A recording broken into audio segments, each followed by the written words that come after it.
साथियों नमस्कार। आज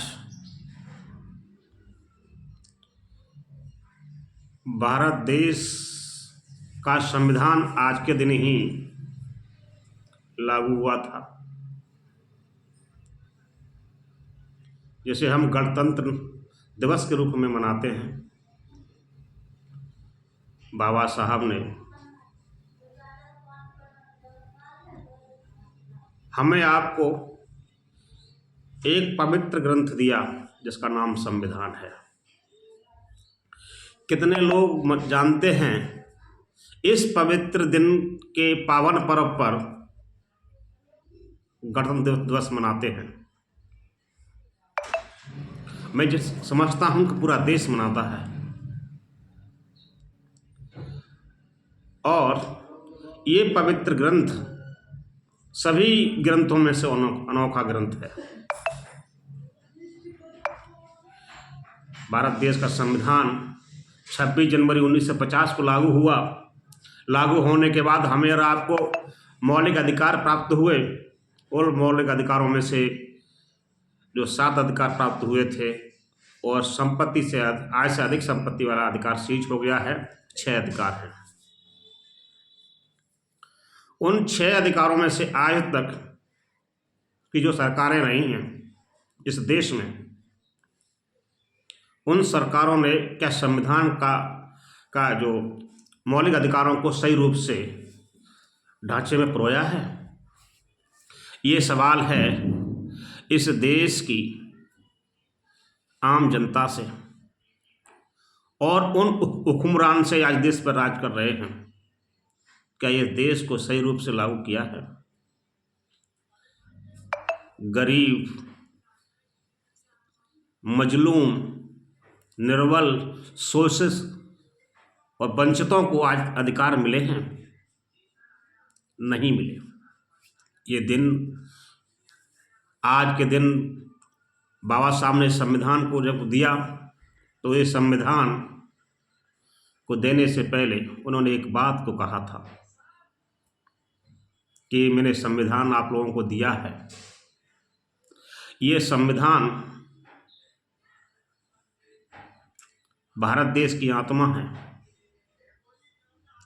और इस संविधान को चलाने वाले, लागू करने वाले अगर अच्छे लोग होंगे तो अंत तक ये संविधान अच्छा लागू होगा, अच्छा साबित होगा।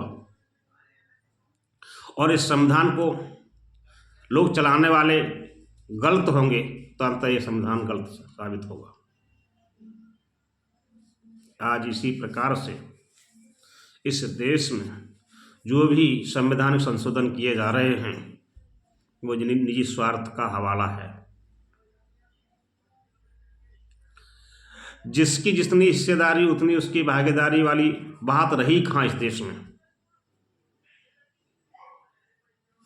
सीधी सी बात यह है कि 100 रोटी आती हैं और 100 रोटी में 10 लोग बैठे हैं हुक्मरान बन के ऊपर और 100 रोटी में से 90 रोटी वो 10 लोग रख लेते हैं और 10 रोटियों को 90 में फेंक देते हैं।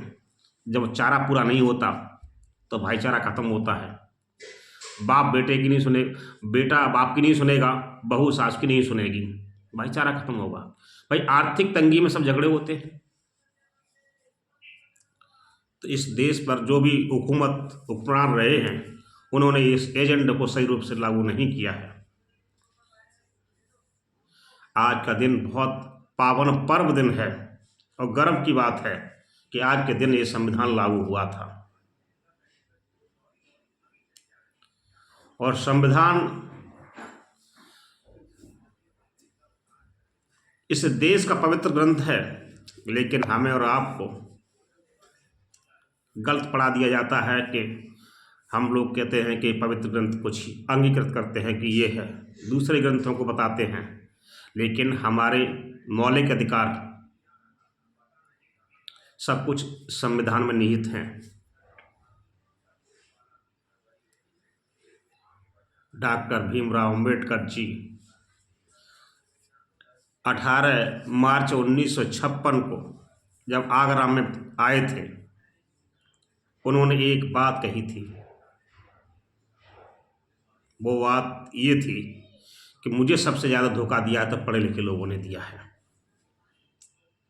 और पढ़े लिखे लोग, मैंने तो ये सोचा था ये पढ़ लिख कर आगे बढ़ेंगे, जब आगे बढ़ेंगे तो ये अपना परिवार का तो भला करेंगे करेंगे, ये समाज की तरफ भी देखेंगे, समाज का भी भला करेंगे।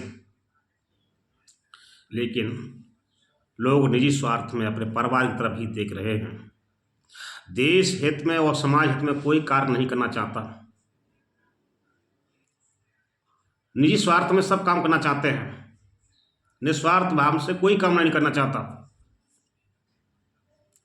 ऐसा हमारा देश में आज हो रहा है। ये देश सबका है, चाहे हमारे सामान्य वर्ग के लोग हों, चाहे हमारे बैकवर्ड के लोग हों, चाहे ST ST माइनॉरिटी के लोग हों, सभी धर्म सभी संप्रदाय के लोगों का देश है, धर्मनिरपेक्ष देश है। इसमें कोई राष्ट्रीय धर्म नहीं होगा। ये सभी देश सभी लोगों का देश है। ये अखंड भारत, जब सम्राट अशोक महान के दादा चंद्रगुप्त मौर्य का नाम सुना होगा आपने, एक खंड खंड बटा हुआ था, उनको अखंड करने का काम किन्होंने किया? सम्राट चक्रवर्ती चंद्रगुप्त मौर्य ने किया था। और चक्रवर्ती चंद्रगुप्त मौर्य कोई ऐसे राजा नहीं थे। 25 साल की उम्र में ही उन्होंने वो कारनामे करके दिखाए थे जिसका कोई अनुमान नहीं लगा सकता। ये देश वही देश है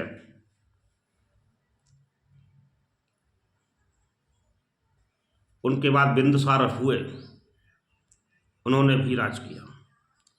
उनके बाद सम्राट अशोक महान हुए, सम्राट अशोक महान ने इसका और विस्तार किया। अब उन्होंने कलिंग युद्ध के बाद अपना हथियार छोड़े। क्यों छोड़े थे? कि अब हम तलवार के बल पर नहीं, अब हम दिलों में राज करेंगे लोगों। ऐसा लोकप्रिय शासन किया जिसकी कोई कल्पना नहीं कर सकता। ये देश पेरियार का है, एक देश तथागत गौतम बुद्ध का है। तथागत गौतम बुद्ध के समय ये देश विश्व गुरु कहलाता था।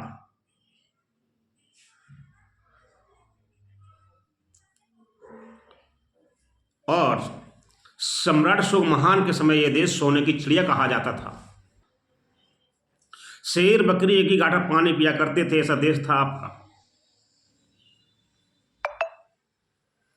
क्या कोई आज इनको मानेगा?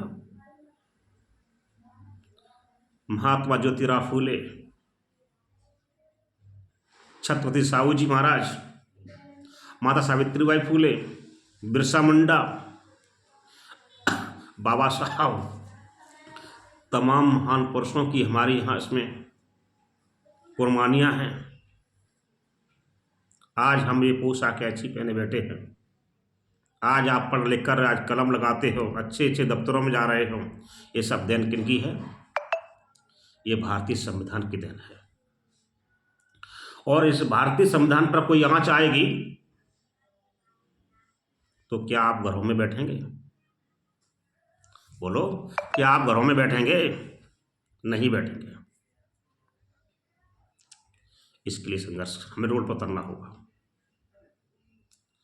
हमें लोगों के लिए नहीं, हम अपने लिए हम उतरना होगा। जब ये संविधान बचेगा तो हमारे आपके अधिकार बचेंगे, और संविधान नहीं बचेगा तो हमारे आपके अधिकार नहीं बचेंगे।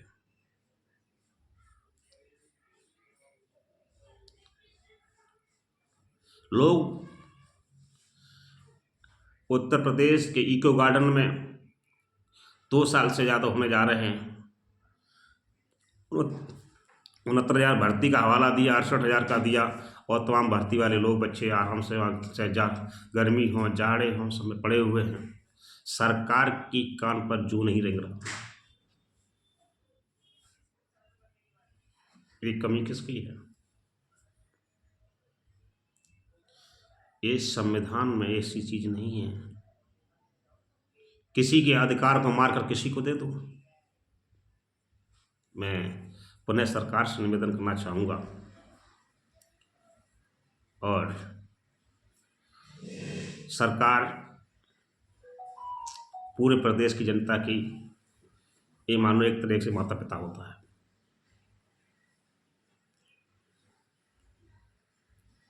चुनने के बाद फिर वो सब कुछ हो जाता है। चुनने से पहले तो आम पब्लिक रहते हैं सब, और जनता में वो शक्तियाँ सब निहित हैं। तो अभी आप सब कुछ है। माननीय मुख्यमंत्री माननीय योगी आदित्यनाथ जी से मैं इको गार्डन की तरफ ध्यान अंकित करने के लिए निवेदन करूंगा कि उनकी भी समस्या सुनें, और सभी साथियों को जो दर्शक हैं इस वीडियो को देखेंगे वो वीडियो से शेयर करें। आज 75 रिपब्लिक डे है, 75वां गणतंत्र दिवस है। हम इस दिवस पर सभी देशवासियों को ढेर सारी शुभकामनाएं एवं बधाइयाँ देना चाहते हैं अपनी तरफ से, और भारतीय भोजन सेना एमपी की तरफ से मैं इन शब्दों के साथ में बहुत बहुत ढेर सारी बधाइयाँ सबको, और निवेदन करूँगा सब इस वीडियो को शेयर करें जिससे कि लोगों तक विचार पहुँचे, जिससे कि लोग जुड़ना हमें आप बहुत ज़रूरी है। तो आप लोग जुड़ेंगे, एक दूसरे से संदेश पहुँचता रहेगा, बात होता रहेगा। ठीक है, तो मैं इसी शब्दों के साथ में जय विज्ञान, जय संविधान, जय भारत साथियों।